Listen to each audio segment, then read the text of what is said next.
அனைவருக்கும் வணக்கம். நான் இந்திய பெண்ணே பாரதி பேசுகின்றேன்.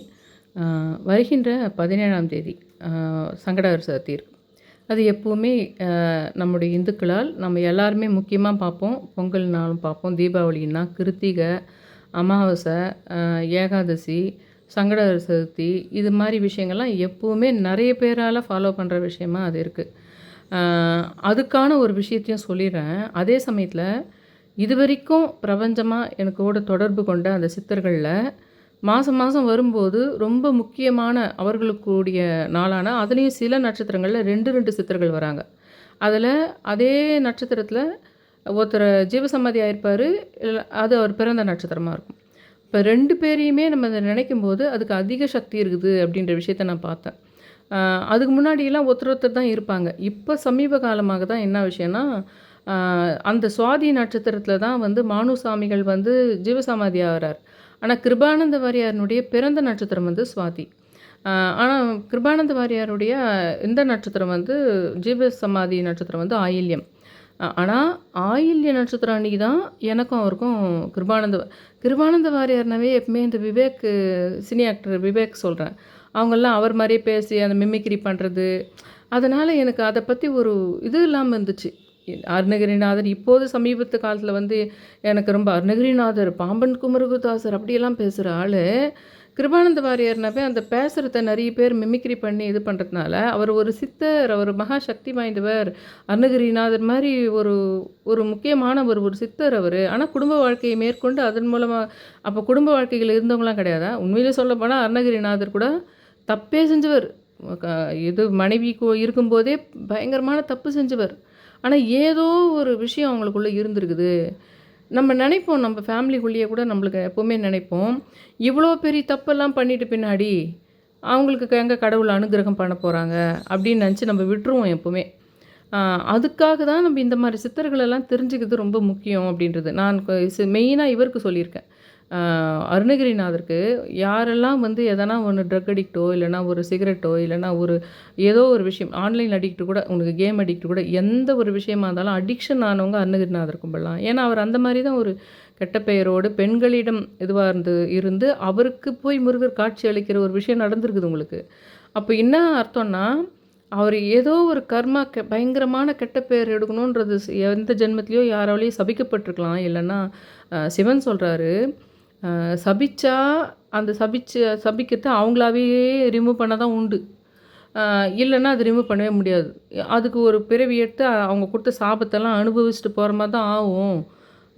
நீங்கள் மன்னிப்பு கிண்ணிப்பு கேட்டால் கூட அது வேறு யாருன்னா பூஜைங்கள்லாம் பண்ணிடலாம், அதுக்கு சரி பண்ண முடியாது. அவங்க வாயாலேயே மனசார, சும்மா வாயால் இல்லை, மனசாரவே அந்த சபித்தவங்க அதை ரிமூவ் பண்ணுற அளவுக்கு இவங்க ஒர்க் அவுட் பண்ணணும் எதனா.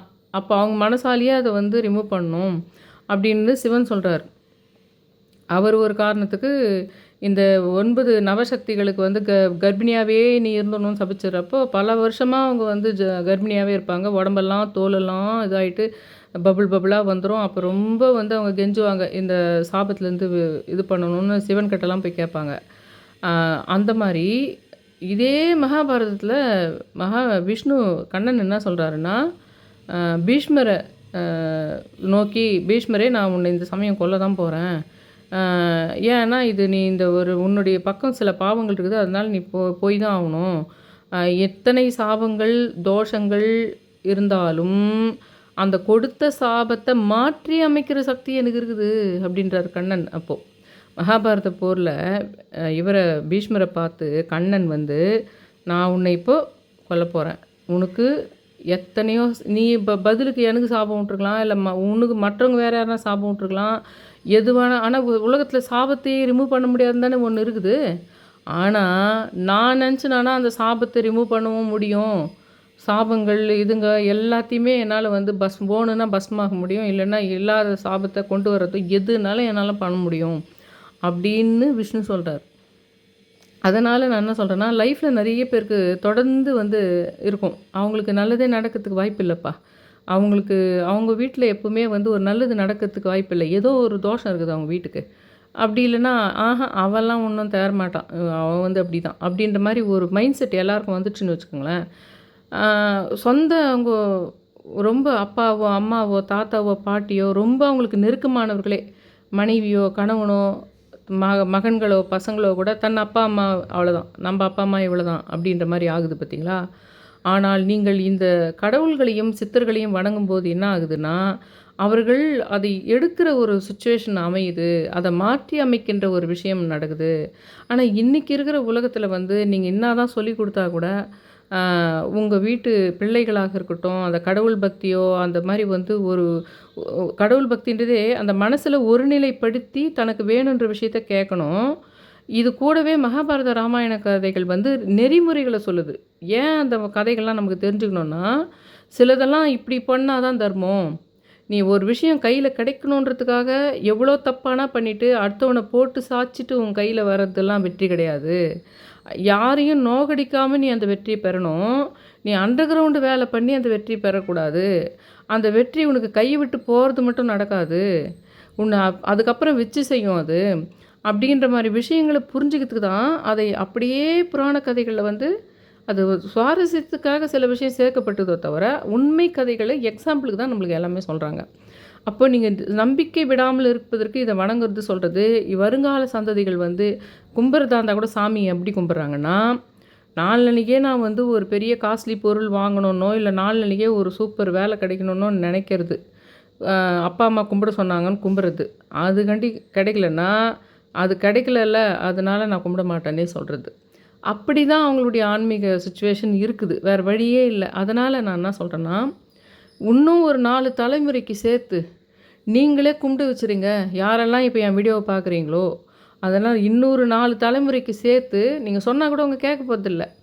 அதுக்கு தான் அந்த 4 தலைமுறைக்கு சேர்த்து நீங்க கும்பிடணும்னா, வெறும் சங்கட சதுர்த்திக்கு பிள்ளையார கும்பிட்றது, விஷ்ணுவ கும்பிட்றது, பொங்கல், தீபாவளிக்கு மட்டும் பூஜை பண்ணுறது, அது அதை தாண்டி சித்தர்களை வணங்குறது, எந்தெந்த நட்சத்திரம்னு நான் ஞாபகப்படுத்திட்டே இருக்கிறேன். இன்றைக்கி இதோட சம்மந்தப்பட்டவங்க, இவங்க இந்த சித்தருக்கு இந்த மாதிரி விஷயத்துக்கு ரொம்ப பண்ணுறாங்க. இந்த 369 இந்த மாதிரி விஷயங்களெல்லாம் நான் அது ஒரு இது மாதிரி பண்ணுறேன். இந்த நம்பரை அந்த கடவுள் கூட நம்ம கடவுள் கூட சேர்த்து பார்க்கலாம். அது எந்த அளவுக்கு ஒர்க் அவுட் ஆச்சு அப்படின்ற மாதிரி விஷயங்கள சொல்லிக்கிட்டே இருக்கேன். அதனால் நான் சொன்னேன் பாருங்க ஒரு விஷயம். அந்த 369 முறை இவங்க சொல்லி எழுதி ரெட்டை குழந்தை பொறந்தது. 2 வருஷமா எழுதுறாங்க அவங்க தொடர்ந்து. 14 வருஷம் குழந்தை இல்ல அவங்களுக்கு. நான் தான் தம்ப்நெயில்ல 9 வருஷம்னு போட்டேன். ஆனா அப்புறமா சொன்னாங்க அவங்க 14 வருஷம் பொறுத்து பொறந்ததுன்னு. இப்போ என்ன மேட்ருன்னா, தொடர்ந்து அவங்க இதில அந்த குழந்தைகளுடைய அப்பாவுக்கு வண்டியில இதுவரைக்கும் அவர் வாழ்க்கையில அந்த மாரி வண்டியில போம்போது அடிபட்டதே கிடையாது. ஆனா அந்த இது வந்து அவருக்கு இதாயிருக்கு. அவரு கூட ரொம்ப இவங்க ரொம்ப அந்த 2 குழந்தைகளோட அம்மா தான் இந்த மாரி ரொம்ப பக்தியும், சித்தர்கள பத்தி சொன்னா நான் சொல்ற மாரிலாம் எழுதுறதும், செங்கல் வச்சு பண்ணது இப்படிலாம் பண்ணிட்டு இருந்தாங்க. ஆனா, அந்த வீட்ல இருக்கிறவங்க, இன்னும் சொல்லப்போனா அவங்க அப்பா, அம்மா, அவங்க மாமனார், மாமியார் எல்லாமே இந்த நெறைய முறைப்படி செய்ய வேண்டிய பூஜைகள் இருக்குது பாருங்க. நம்ப முன்னாடி யாருனா அந்த வீட்ல போயிட்டு இருந்தாங்கன்னா, அவங்கள நெனச்சு கும்பிடணுன்ற மாரி விஷயங்கள் இருக்குது பாருங்க. அதெல்லாம் சொன்னா கூட அவங்கலாம் அவ்வளோ நம்பிக்கையில ஃபாலோ பண்ண மாட்டேன்றாங்க அப்படின்னே அவங்க சொல்லியிருக்காங்க. இப்போது அவங்களுக்கு என்ன ஆச்சுன்னா, அது ஒரு திருஷ்டியா இருக்கும்னு நெனைக்கிறேன். அதுக்காகவே நான் வீடியோ போடல. நல்ல காலம் அவங்கக்காண்டி நான் நேர்லயே நான் வீடியோ கிளிப் தரேன்னு சொன்னாங்க. நானே சொல்ற மாரி குடுக்குறேன்னாங்க. குடுத்துருந்தா என்ன ஆயிருக்கும்? அது அது அவங்க வீடியோல போட்டதுனால தான் நடந்ததுன்னும் வந்திருக்கலாம். இது என்னன்னா அங்கேயே திருஷ்டி ஆயிருக்கும். ஏற்கனவே அவங்க நெறைய இத்தனை வருஷமா அவங்களுக்கு குழந்தை இல்லாததுக்கு, இப்ப மாமியார் வீட்டு சைடு இல்ல. அம்மா வீட்டு சைட்லயே சில பிரச்சனைங்க வந்தது. இப்ப நம்ம அந்த வீடியோ அவங்க சொல்ல முடியல நம்மளால வீடியோல. அந்த குழந்தை இல்லாம விஷயத்துக்காக இவங்களுக்கு மேலும் மனவலி தருகின்ற விஷயங்கள் அம்மா வீட்டு சைட்லயே நடந்தது உங்களுக்கு. ஆனா, இன்னைக்கு அந்த அதுவும் 1க்கு 2 குழந்தை பொறந்ததுனால, ரொம்ப இவங்க கனகம்பட்டி பழனிசாமிய ரொம்ப இது பண்ணுது. ஆனா, கிருபானந்த வாரியார சாரி இவர அவர் பேரு ராகவேந்திரர நான் கும்பிட சொல்லி இந்த சமயத்தில தான் அவங்க என்கிட்ட பேசுறது கட் பண்ணது. அவங்க சர்ப்ரைஸா சொல்லலான்றதுக்காக நெனச்சது. அது நான் எங்க தங்கச்சி கதைய ஏற்கனவே சொன்னதுனால தான் அவங்க அந்த விஷயத்த ஃபாலோ பண்ணலான்னு நெனச்சிருப்பாங்க. அதுக்கப்புறம் அதுவே இல்ல. நெறைய பேரு நீங்க கொஞ்ச நாளைக்கு முன்னாடிலாம் வந்து அப்படியே முதல் நாளே கடகால் போடுற அன்னைக்கே நீங்க சொல்லல. கடகால் இது நான் வரேன். அரச மரத்தடியில அந்த பிள்ளையார்கிட்ட கொள்ளு தீபம் போடுற விஷயத்துக்கு வந்துடுறேன். ஆனா, அதுக்கு முன்னாடியே உங்களுக்கு நான் நெறைய சொல்ல வேண்டிய விஷயங்கள் இருக்குது. அடுத்து இன்னும் 4 தலைமுறைக்கு சேர்த்து நீங்களே கும்பிட்டுடுங்க. வருங்கால பசங்க ரொம்ப சாமி கும்பிட போறதில்லன்றதுக்கு அந்த மாரி விஷயங்களும், சில அனுபவ விஷயங்களையும் நான் சொல்றதுனால மட்டும்தான் உங்களுக்கு சித்தரை பார்த்தா கூட இப்போ கூட நான் அவர இந்த தம்ப்நெயில் கிரியேட் பண்ணிட்டு கிருபானந்த வாரியாரை பார்த்துக்கிட்டே இருக்கேன். ஏன்னா ஒரு விஷயம் நான் அன்றைக்கி தான் நடந்தது. ஐப்பசி மாதத்தில் ஆயில்ய நட்சத்திரம் அன்றைக்கி தான் அவர் ஜீவசமாதியானது. அந்த குரு பூஜை நாள் அன்றைக்கே நான் அவரை 369 முறை எழுதுகிறேன். எழுதும்போதே ஒரு விஷயம் நடக்குது. பிரபஞ்ச ரீதியாக, கடவுள் ரீதியாக அமானுஷ்யமான ஒரு விஷயம் நடக்குது அப்போவே. அப்போ வந்து அதனால் இப்போவும் அவரை பார்த்துக்கிட்டே அன்றைக்கி பார்த்தீங்களா, அதனால் அந்த விஷயத்துக்கு உங்களுக்கு தான் சம்மந்தம் அதிகம். அதனால் நீங்கள் தான் அந்த விஷயத்தில் வந்து ரொம்ப ஃபோக்கஸாக எனக்கு வேணும்னு சொல்லும்போதே வாசப்படியில் பெல் அடித்து அவங்க என் கையில் அவங்க கொடுத்த கவரில் நான் எந்த வேண்டுதல் வைக்கிறேனோ அதுக்கு சம்மந்தப்பட்டவனுடைய பெயர் போட்ட போஸ்ட்டு அது ஒன்று வருது. நான் போயிட்டு வாங்குகிறேன். இந்த கிருபானந்த வாரியார் இந்த தம்ப்நெயிலில் பார்த்துக்கிட்டே வேண்டிகிட்ருக்கேன். அப்போது எவ்வளவு ஒரு கனெக்ஷன் இருக்கணும்னு பாருங்கள் உங்களுக்கு நம்ம வேண்டுதல்கள் மூலமாக. அப்போ நான் நடந்த விஷயங்களையும் வாழ்க்கையில் நடக்கிற விஷயங்களையும் சொல்லணும்ல. அப்போ அவங்க வந்து என்ன பண்ணுறாங்க, இந்த குழந்த பிறந்த விஷயத்துக்கு நான் சொல்கிறேன். இந்த மாதிரி வந்து குழந்த பிறந்த விஷயமே இல்லை, நிறைய விஷயங்களுக்கு லைஃப்பில் வந்து நான் பார்த்துட்டேன்.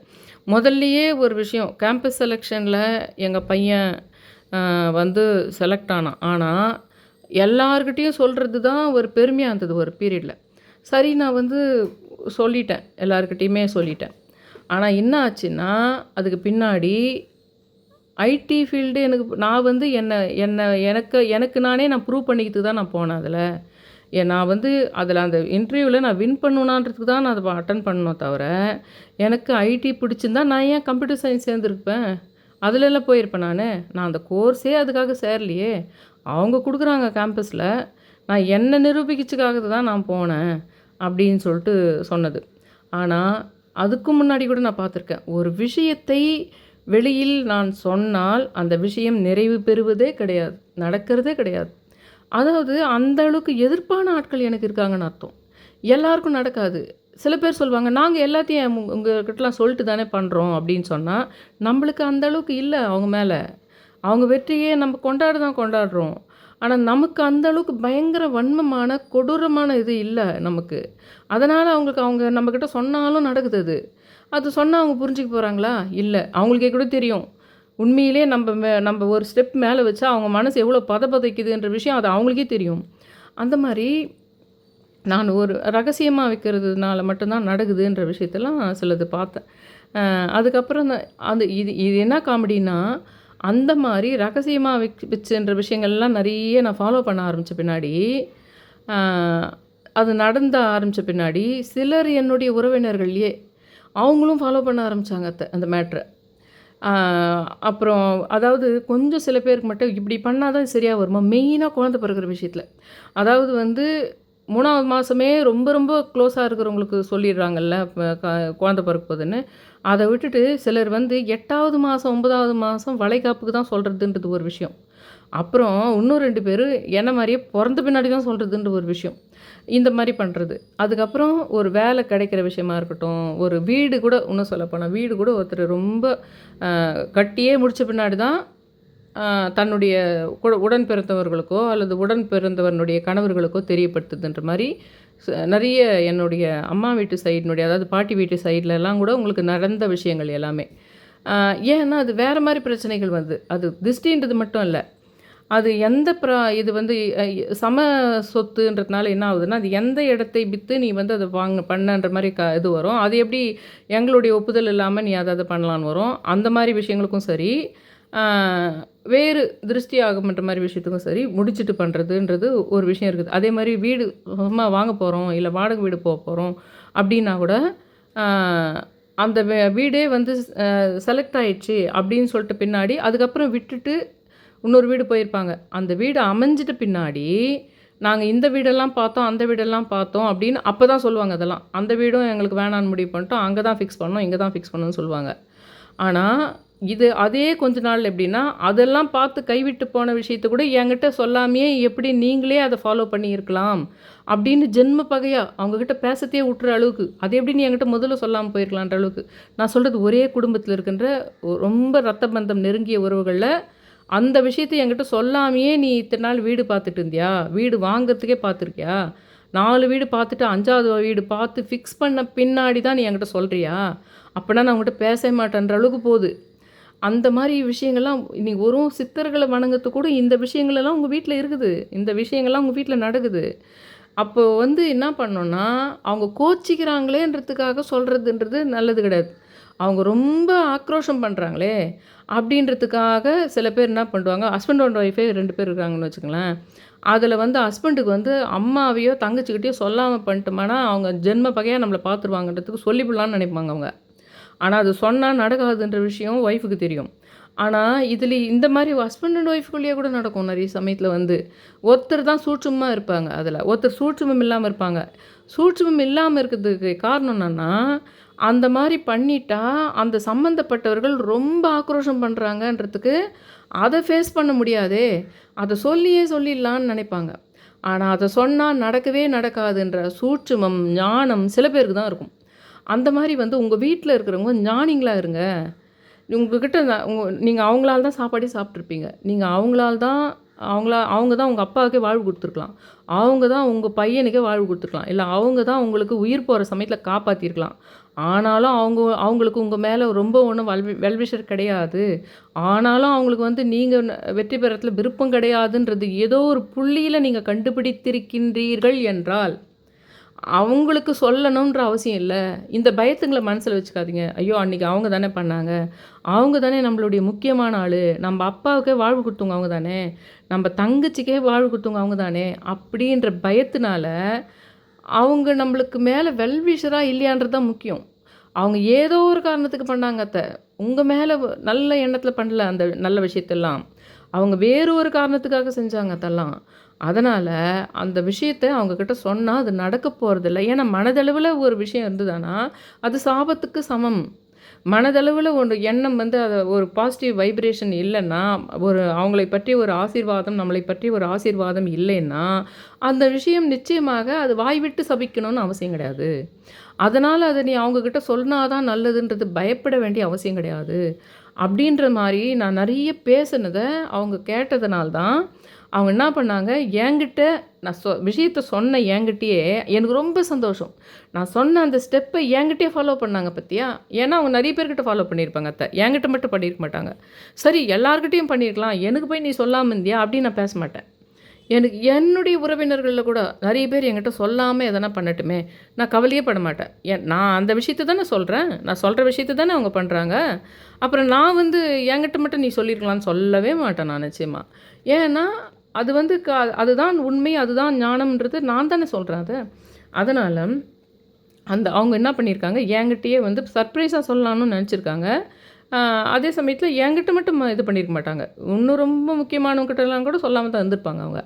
ஆனால் சொன்ன கையோடு என்ன ஆகுது, எனக்கும் நடந்தது அதே மாதிரி தான். எங்கள் தங்கச்சி குழந்தைக்கு பிறந்த உடனே சொல்லியிருக்கலான்னு தான் நான் நினைக்கிறேன்.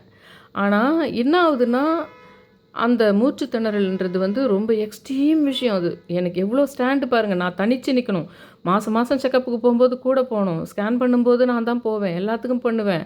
அப்போ என்னெல்லாம் எதிர்த்து பண்ணல அதனால தான் சொல்லுவாங்கள்ல, அந்த தாண்டி ஸ்டெப் எடுக்கணும்ல நான். அதுக்கெல்லாம் தான் ஐயப்ப சாமிக்கிட்ட நான் டெய்லி போய் அவர்கிட்ட கேட்டேன். என்ன தைரியம் வேறு எனக்கு அவர் தரணும். அது இல்லாமல் என் ஃபேமிலியில் எனக்கு பர்சனலாக வாழ்க்கையில் எத்தனையோ பிரச்சனை இருக்குது எனக்கு. கைகொட்டி சிரிக்கிறவங்க தான் எல்லாமே. உனக்கு வந்து நீயே கல்யாணம் பண்ணுவ, நீயே குழந்தை பிறக்கிறதுக்கு எல்லாம் இது பண்ணுவியா அப்படின்னு நக்கல் பண்ணுறவங்க, அந்த கல்யாணத்துக்கே ரொம்ப இது பண்ணவங்க தான். அந்த மாதிரி வந்து நான் ரொம்ப பயந்த விஷயம் அது. பயந்ததுக்கு ஏற்ற மாதிரி அந்த குழந்தை பிறந்த உடனே நடந்தது ஒரு விஷயம் வந்து ரொம்ப பயமாயிடுச்சு. அப்போ நல்லபடி இதில் ஐசியூ இதுலேருந்து உனக்கு ரூமுக்கு வர்ற வரைக்கும் தைரியம் இல்லை ஃபோன் பண்ணி சொல்கிறதுக்கு. ஃபோன் பண்ணி சொன்னால் இன்னும் இதுவாகும் அது உனக்கு. ஆனால் அது ஒரு வகையில் தெரிஞ்சு போயிடுச்சு அது. அதனால தான் அது ரொம்ப பிரச்சனையாச்சு அது. எப்படின்னா, நீ நார்மலாகவே அதுக்கு முன்னாடியே நான் ஓப்பன் பண்ணி சொல்லிட்டு இருந்தேன்னா ஒன்றும் இருக்காது. நான் சொல்லாமல் வச்சுட்டு இருந்து அது என் வாயிலே சொல்லியிருக்கணும் அத்தை நான். யாராவது ஒருத்தர் சர்ப்ரைஸ் கொடுக்குறேன்னு நான் விருப்பம் இருந்தால் அதை அவங்க வாயால் தான் ஓப்பன் பண்ணணும். இன்னொருத்தர் பக்கத்தில் இருக்கிறவங்க போயிட்டு அதை ஓப்பன் பண்ணால் எவ்வளோ கோவம் வரும் உங்களுக்கு. நீங்கள் ஏதோ ஒரு சர்ப்ரைஸ் பண்ணுறீங்கன்னு நினைக்கிறீங்க. அது வந்து நான் சர்ப்ரைஸ் மட்டும் இல்லை, நான் 2 விஷயமா நினைக்கிறேன். சீக்ரெட்டாக வைக்கணும்னு நினைக்கிறேன், சர்ப்ரைஸாக பண்ணணும்னு நினைக்கிறேன். அப்போது சர்ப்ரைஸை பண்ணணும்னு நினைக்கிறவங்க தானே ஃபஸ்ட்டு வாய் விட்டு சொல்லணும். இன்னொருத்தர் சொன்னால் என்ன நடக்கும், எவ்வளோ அது கஷ்டமாக போகும், உங்களுக்கு எல்லாம் புரிஞ்சிருக்கும்னு நினைக்கிறேன் இந்த விஷயம். அந்த மாதிரி தான் ஒரு விஷயம் நடந்துச்சு அதில். அந்த விஷயம் நடந்துட்டதுனால என்ன ஆயிடுச்சுன்னா, அது இன்னும் காம்ப்ளிகேட்டடாக போயிடுச்சு. அது வைப்ரேஷனாகவும் நெகட்டிவ் வைப்ரேஷனாகவும் அந்த குழந்தைக்கு அது இதாச்சு. அதனால் வேண்டி சில பிரச்சனைகள் வந்தது. ஆனாலும் எனக்கு அது 3வது நாள் தான் அது நல்லபடி என்ன அனுப்புனது தான் என்னால் சொல்ல முடியும். அந்த ஸ்டேஜுக்கு வந்துட்டேன் நான். அதனால வந்து அதுக்கப்புறம் தான் நான் சொன்னேன். இது எல்லாமே நான் அவங்களுக்கு சொல்லியிருக்கேன். அந்த ரெட்டை குழந்தை பிறந்ததுன்னு சொன்னேன் இல்லைங்களா அவங்களுக்கு. அவங்களுக்கு 14 வருஷமா குழந்தை இல்லாம இருந்து, அதுக்கப்புறம் அவங்களுக்கு வந்து தொடர்ந்து நான் சொன்ன சித்தர்கள் எல்லாமே வந்து ஆல்மோஸ்ட் ஒரு 4 வருஷமா ஃபாலோ பண்ணுறவங்க அவங்க என்னோட இதுவ. மொத்தமே நான் சொல்றதுல அவங்களா சொன்னது இது. நான் தான் சொன்னேன், பாருங்க மிருகசீரிஷத்துல தான் 2 குழந்தை பொறந்திருக்குது. அதனால ராகவேந்திரா தான் இருக்குன்றது தான் என்னோட கணிப்பு. ஆனா அவங்க சொன்னது, நீங்க சொன்னதிலேயே நான் ரொம்ப கனகம்பட்டி பழனிசாமி ஐயாவையும் அந்த 369 எழுது தான் வச்சுட்டு நான் சவுதியிலேருந்து அதை எடுத்துட்டு வந்தேன். அந்த ஒரு பேப்பர் கூட நான் தூக்கி போடல. நீ போட்டு 6 மாதம் வச்சிருந்துன்னு சொன்னா கூட நான் போடல. அது மொத்தமே நான் அம்மா வீட்ல வச்சுட்டுருக்கிறேன். நான் காட்டுறேன் பாருங்கன்னு. வீடியோ கிளிப்பு நான் போட்டுட்டா, நானே வந்து சொல்லி நான் சொல்றேன். நான் என் முகத்த காட்டி நான் வீடியோவே போடுறேன்னு சொன்னவங்க, அதுக்கு மறுநாளே நிறைய பிரச்சனைங்க. அவங்களுடைய தம்பி குழந்தைக்கு, அதுக்கப்புறம் அவங்களுடைய தம்பி மாமியாருக்கு, அப்புறம் இவங்க மாமியாருக்கு, இவங்களுக்கு மாமியாருக்கு. ஃபைனலாக நேற்று வந்து அவங்க இதுக்கே அந்த 2 அவங்களுடைய கணவர், அந்த 2 குழந்தைகளுடைய அப்பாவுக்கு இதுவரைக்கும் அவர் வண்டி ஓட்டி இந்த மாதிரி ஆனதே இல்ல. வண்டியிலேருந்து விழுந்து ஒரு லைட்டு ஃப்ராக்சர் கையில் ஆயிட்டு இருக்குது. அதனால தான் நான் உனக்கு வந்து வீடியோ கிளிப் தரேன்னு சொல்லிட்டும் தர முடில. நான் வந்து உனக்கு வந்து வாய்ஸ் நோட்டானா கொடுக்குறேன்னு சொன்னேன். அதுவும் தர முடில. அப்படி ஏன்னா அது திருஷ்டி ஆகுதுங்க. அது திருஷ்டி ஆகுது. அதுவும் 14 வருஷம் குழந்தை இல்லாமல் வந்து ரெட்டை குழந்தை பிறந்தா திருஷ்டி ஆகுமா ஆகாதா? அப்போ 4 பேர்கிட்ட சொல்லாமல் ரகசியமாக பண்ணணுன்றது கரெக்டு தானே. அப்போது நான் சொல்லும்போதெல்லாம் அமக்கலம் பண்ணிட்டு இருந்த பார்ட்டிங்கெல்லாம் இப்போ என்ன பண்ணுறாங்கன்னா, இந்த குழந்தை பிறக்கிற விஷயத்துக்கும் இப்படி பண்ணுறாங்க. அதுக்கப்புறம் நிறைய விஷயங்களையும் அந்த மாதிரி சீக்ரெட்டாக பண்ணிட்டு ஃபைனலாக தான் சொல்கிறாங்க. அதுலேயும் இன்னொரு விஷயம் என்னென்னா, முன்னெல்லாம் வந்து இந்த குழந்தை பிறக்கிற விஷயம் மட்டும்ன்றது இல்லாமல் அதுக்கு தாண்டி ஏதாவது ஒரு பெரிய உடம்புல ஒரு பெரிய ஆப்ரேஷனோ இல்லைன்னா ஒரு ஏதோ ஒன்று ஒரு மெடிக்கல் விஷயம் மாதிரி போகிறது கூட அதில் டெஸ்ட்டுக்கு போயிட்டு ரிசல்ட்டு வந்த பின்னாடி அப்புறம் சொல்லலாம் அப்படின்ற மாதிரி ஒன்று பண்ணுறாங்க. அதுக்கு என்கிட்ட கேட்கக்கூடாது. என்கிட்ட அப்போவே சொல்லியிருக்கணும், இப்போவே சொல்லியிருக்கணும்லாம் சொல்லக்கூடாது. ஏன் அந்த மாதிரி பண்ணுறீங்கன்றது அது கரெக்டு தான், எனக்கு புரியுது. அதுக்கு உங்களுக்கு ஒரு காலம் வந்து உங்களுக்கு ஒரு இது வந்து அப்புறம் நீங்கள் அதை நம்புறீங்கன்றதுக்காக அப்போ நான் வந்து பண்ணுறதுலாம் தப்புன்னு ஆகாது. அதனால தான் உங்களுக்கு நான் சொல்கிறேன். அந்த 2 குழந்தைகள் பிறந்ததுலேருந்து இப்போ கூட அவங்களுக்கு நான் இன்னும் அவங்களுக்கு விளக்கம் சொல்லலை. அது வந்து இந்த குழந்தை பிறந்த நேரமோ அப்படின்னு ஏதோ சொன்னாங்க. அந்த மாதிரிலாம் அதுக்கு பேர் வைக்க வேணாம். அது ராகவேந்திரர் மிருகசீரிஷம் நட்சத்திரத்தில் நல்லபடி பிறந்திருக்கு. அது அத்தனை பேருக்கு அதுக்கு மாறி மாறி உடம்பு பிரச்சனைகளோ அவங்களுக்கும் வர்றதுக்கு காரணம் வந்து இது திருஷ்டியாகுது பயங்கரமாக. அதனால் நடக்குது அந்த விஷயம். அதனால் அதே தான் மறுபடியும் கீப் அப் பண்ணவங்க. அந்த எந்த கனகம்பட்டி பழனிசாமி அவங்க இது பண்ணாங்களோ, எந்த சித்தர்கள் நான் சொன்னதில் அவங்க ரொம்ப பண்ணாங்களோ, அவங்க அதே இவங்கள ஃபாலோ பண்ணும்போது தான் இது தொடர்ந்து அந்த திருஷ்டினால் ஏற்படுகின்ற இந்த தவறான நெகட்டிவான விஷயங்கள் நடக்காத ஸ்டாப் பண்ணுறதுக்கு மறுபடியும் அதே மாதிரி தான் அவங்கள வணங்குது தான். அவங்களுக்குரிய நட்சத்திர நாளில் முடிஞ்சால் எழுத டைம் இருந்தால் பண்ணலாம். வாயில் சொல்கிறதுக்கு 369 முறை சொன்னால் சொல்லலாம், இல்லை 108 முறை சொல்லலாம். இதெல்லாம் நான் என்ன சொல்கிறேன்னா, இது இன்றைக்கி வரைக்கும் இந்த போதும் இந்த அனுபவங்கள் இந்த விஷயம். இன்றைக்கி வந்து அரச மரத்தடி பிள்ளையார்கிட்ட சங்கட சதுர்த்தி அன்னைக்கு நீங்கள் கொள் தீபம், நான் எப்பவுமே கொள் தீபம்னா வயலட் துணியில் கொள்ளு வச்சு அதில் வந்து நல்லெண்ணெய் ஊற்றி ஏற்ற சொல்வேன். இப்போ நீங்கள் என்ன பண்ணுங்கன்னா, வயலட் துணியெல்லாம் வேணாம், ஒரு அகல் விளக்கில் நல்லெண்ணெய் ஊற்றுங்க. ஆனால் அதில் வந்து கொள்ளு கொஞ்சோண்டு போட்டுக்குங்க போதும். கொள்ளு கொஞ்சம் வீட்டில் வாங்கி வச்சுக்கோங்க. எப்போவுமே வீட்டில் கொள்ளு இருக்கணும். ஏன்னா ராகுக்கு எதுவான விஷயங்களாக நம்ம வீட்டில் உளுத்தம்பருப்பு, இந்த கொள்ளு இதுங்கெல்லாம் இருக்கணும். ஏன்னா அதுங்கெல்லாம் வந்து அது நம்ம இது மாதிரி நம்மளுக்கு யாகம் வளர்த்தும் போது 9 இடத்துல வைப்பாருங்க, ஐயருங்க வைப்பாங்க பார்த்தீங்களா, அந்த மாதிரி நம்ம வீட்டு சமையல் ரூம்லேயே வந்து அது கொஞ்சம் இருக்கணும். இதில் வேறு விஷயம், அந்த கொள்ளு வந்து கெட்டே போகாது. அது அப்படியே நல்லா தான் இருக்கும். அது நேச்சுரல் ப்ரெசர்வேட்டிவ்னு நினைக்கிறேன். எத்தனை வருஷம்னாலும் அது பூச்சி கூட வரதில்லை. அந்த கொள்ளு கொஞ்சோண்டு வாங்கி வச்சுக்கோங்க. ஒரு 100 கிராமோ 200 கிராமோ எப்போவுமே வச்சுக்கோங்க. இன்னும் சொல்லப்போனால் உடம்பு குறைக்கணும்னு நினைக்கிறவங்க அதில் சட்னி பண்ணி சாப்பிட்றது, அதை பவுட்ரு பண்ணி அதை சாப்பிட்றது, இதெல்லாம் நல்லது உங்களுக்கு.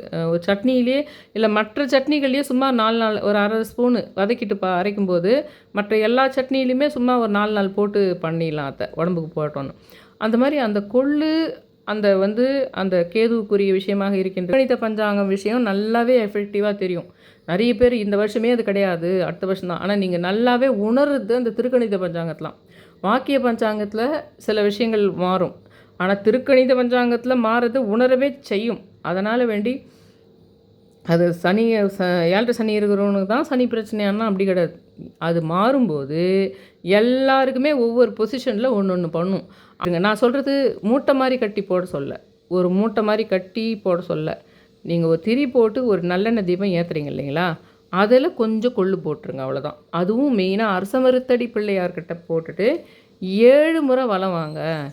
7வது நாளில் நீங்கள் விருப்பப்பட்ட ஒரு விஷயம் நீங்கள் செவி வழி செய்தியாக வந்து சேரத்துக்கோ, நீங்கள் விரும்பிய ஒரு விஷயம் அன்னையிலேருந்து ஸ்டார்ட் ஆகிறதாவோ, இல்லை அன்றைக்கே ஃபைனல் ஆகிட்டு உங்களுக்கு ஒரு நல்ல செய்தி வரதாகவோ அமையும். ஏன்னா அந்த ஒரு விஷயத்தை தடுத்து கொண்டே போகுது அப்படின்னாவே நம்ம பிள்ளையார் தான் கும்பிடணும்.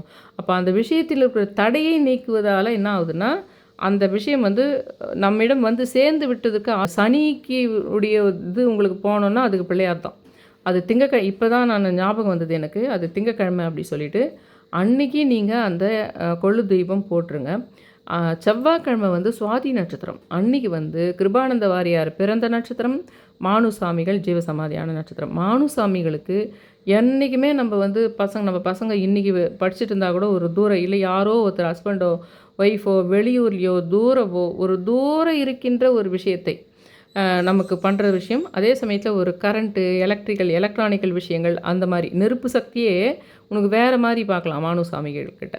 அதை நம்ம இதுவாக கூட பார்க்கலாம், ஒரு செல்ஃபோன் மூலமாக ஒரு டிஜிட்டல் மூலமாக கூட உனக்கு வந்து ஒரு நல்ல விஷயம் வந்து சேரதா இருக்குது, அது மூலமாக வந்து உனக்கு ஒரு கன்ஃபார்மான ஒரு மெயில் வரணும், அந்த மாதிரி விஷயத்துக்கெல்லாம் கூட நீ மானுசாமிகள் தான் உங்களுக்கு ரொம்ப இது. நம்ம உலகளாவிய விஷயத்தில் நீங்கள் நெருப்பு சக்தியே ஒரு எலக்ட்ரிக்கல் விஷயமாக நமக்கு கூட கனெக்ட் ஆகிறதுக்கு ஏற்றவர் மானுசாமிகள். அவருக்கு பேரே டிரான்ஸ்ஃபார்ம் சாமின்னு இருக்குது. எப்படி செங்கல் சாமியை நம்ம வேங்கட சுபானந்த செங்கல் சாமின்ற மாதிரி டிரான்ஸ்ஃபார்ம் சாமின்னே பேர். டிரான்ஸ்ஃபார்ம் மேலே வந்து அவருடைய எதிரிகள் வந்து என்ன பண்ணுறாங்க, தூக்கி வீசி போடுறாங்க டிரான்ஸ்ஃபார்ம் மேலே, தானாக எரிஞ்சு போட மாதிரி போயிட்டோன்னு.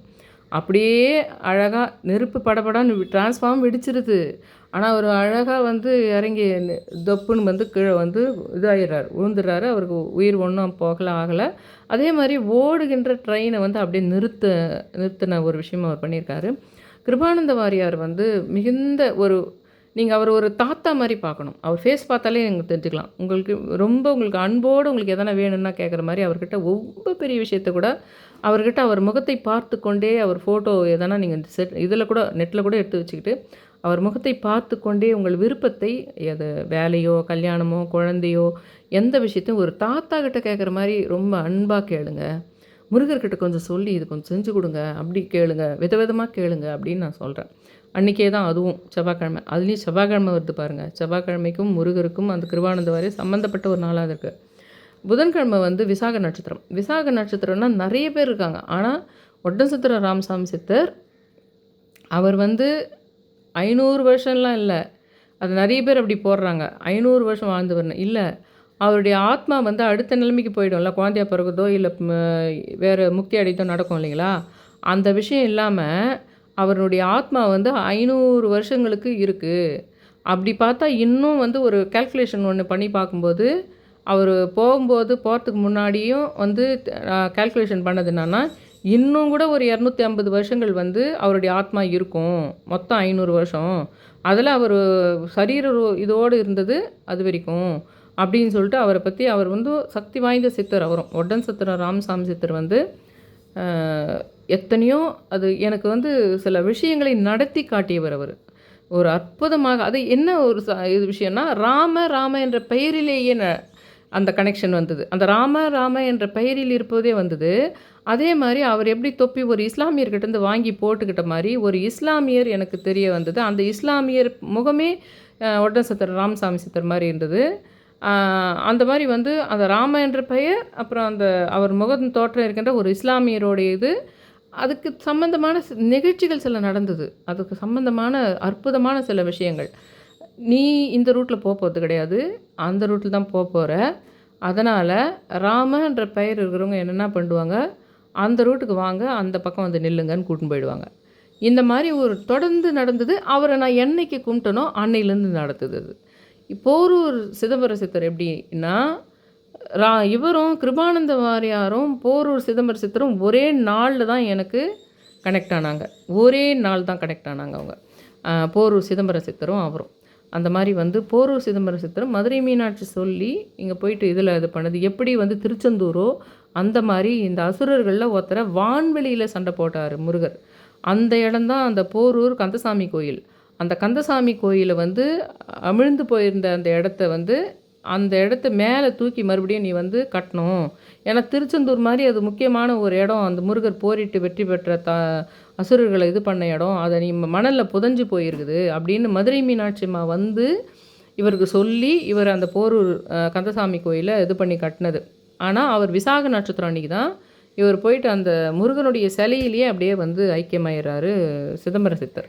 அதனால் நீங்கள் வந்து அன்னைக்கு புதன்கிழமை இவங்க எல்லாருமே நான் சொல்கிற சித்தர்கள் இவங்க எல்லாருமே நான் சொன்ன விஷயங்களெல்லாம் லைட்டாக மைண்டில் வச்சுக்கிட்டு 108 முறையோ 369 வாயில் சொல்கிறதோ எழுதுறதோ பண்ணிவிட்டு உங்கள் வேண்டுதலை அது கூட சொல்லிட்டா போதும். வேறு ஒன்றும் நீங்கள் பண்ண தேவையில்லை. அதெல்லாம் நீங்கள் தான தர்மங்கள் பண்ணுறதெல்லாம் இதே சேம் டேவில் தான் பண்ணணுன்றதில்லை. வேறு எப்பாவது ஒரு சமயத்தில் உங்களால் தானம் பண்ண வாய்ப்பு இருக்குதுன்னு வச்சுக்கோங்களேன். அந்த தானம் பண்ணுற நேரத்தில் உங்கள் அந்த சமயத்துக்கு உங்கள் மூலையில் எந்த சித்தர் வராங்களோ எந்த கடவுள் வராங்களோ அவங்கள நினச்சிக்கோங்க போதும். இன்றைக்கி தான் இந்த டேட்டு தான் தானம் பண்ணணும், இத்தனை நம்பரில் தான் பண்ணணுன்னா யாருக்குமே பண்ண முடிய மாட்டேங்குது. அதனால் என்னோடய சேனலை சப்ஸ்கிரைப் பண்ணுங்கள், ஷேர் பண்ணுங்கள், லைக் பண்ணுங்கள் ரொம்ப ரிக்வெஸ்ட் பண்ணி கேட்டுக்கிறேன். Thank you all.